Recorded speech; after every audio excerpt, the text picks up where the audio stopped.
Today we will be talking about myopathy in skeletal muscle due to missense RyR1 Q3970K mutant.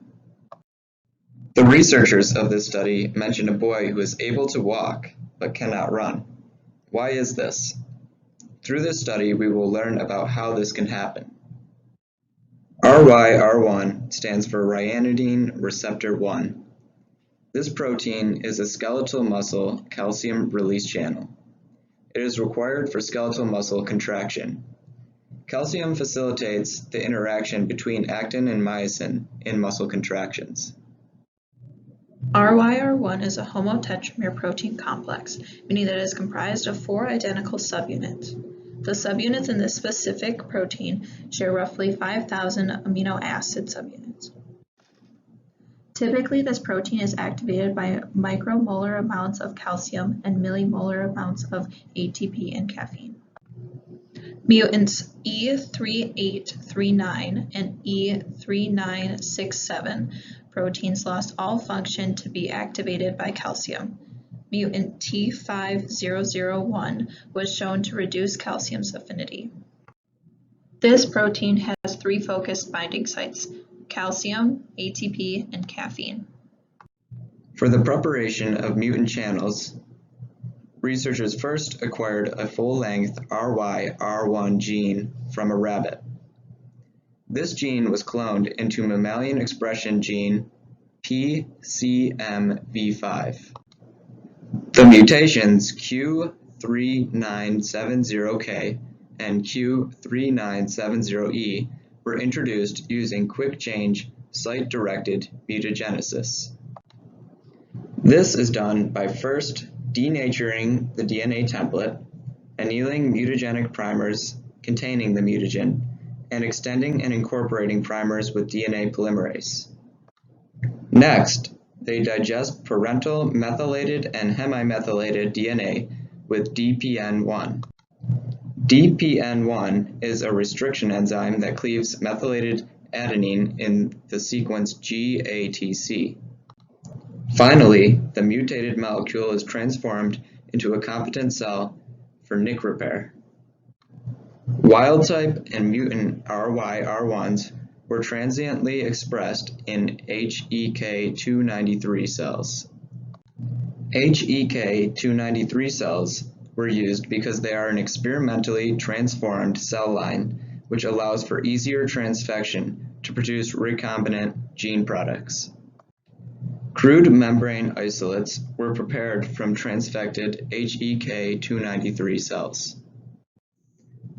Proteins in crude membrane isolates of HEK293 cells were separated using SDS phage and immunoblot analysis.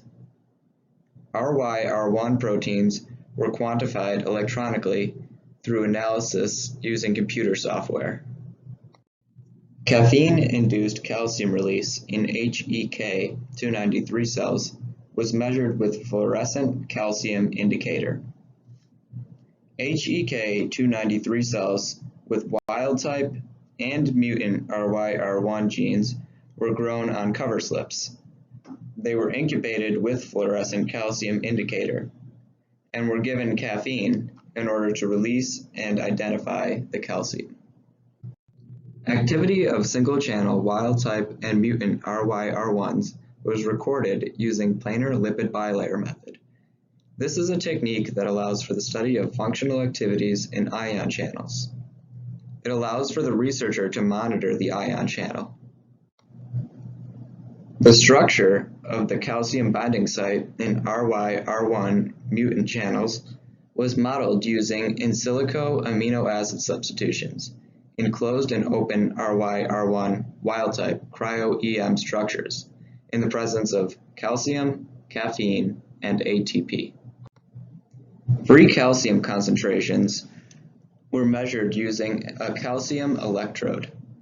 Free calcium with the addition of ATP was determined using max chelator.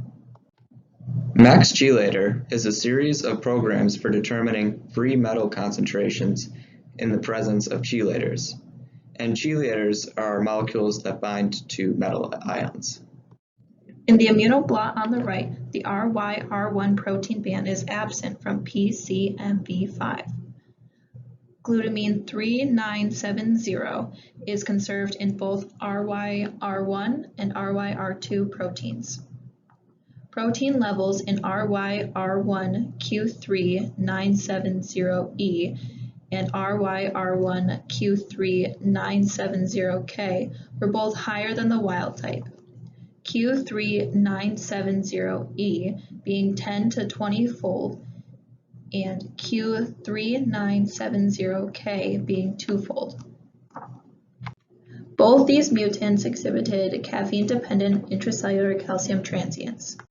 The graphs showed varied responses to the presence of caffeine. This may result from an uneven exposure of caffeine to the proteins and missed calcium in prior removal. This figure shows the peaks of the wild type in each mutant's maximum calcium transport. The wild type had a maximum transport at 20 micromolar with a p-value of 0.12. This value is larger than both mutants, but significantly larger than Q3970K. Mutant Q3970E exhibited a low p-value which shifted the calcium activation rightward. Mutant Q3970K exhibited low p-values at all calcium concentrations that were tested. When compared to the wild type, mutant Q3970K has greatly reduced activation by calcium, ATP, and caffeine. Activation inability suggests that the mutation underwent structural changes. Mutant Q3970E was activated by calcium, but there was a reduced affinity. This mutant did, however, maintain ATP and caffeine activation. Based on computer cryo-EM models along with structural analysis of amino acids, it could be determined that the mutation Q3970 is part of the second coordination sphere of calcium. The second coordination sphere consists of molecules and ions attached to the first coordination sphere. The first coordination sphere consists of molecules that attach directly to the metal ion. The mutant strands show structural rearrangements in the secondary binding or coordination sphere. Results suggest that the mutants have less functional channels in lipid bilayers. In the presence of activating ligands, ATP, calcium, and caffeine, the probability of the channel being open is much less than for the wild type. Reduced calcium through mutant RyR1 channels causes muscle weakness.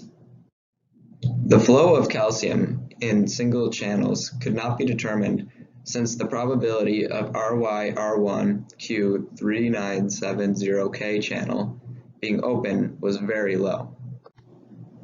Researchers concluded it is possible that the RyR1 Q3970K mutation reduces depolarization-induced calcium release. This would happen because of an impaired calcium-induced calcium release mechanism. Q3970K and Q3970E mutants did not alter channel activity by modifying strong interactions with calcium. Calcium binds strongly to glutamine 3893, glutamine 3967, and threonine 5001. These amino acids bind to calcium in the first coordination sphere. Secondary structural changes in the presence of calcium, ATP, and caffeine are thought to be a result of this mutation.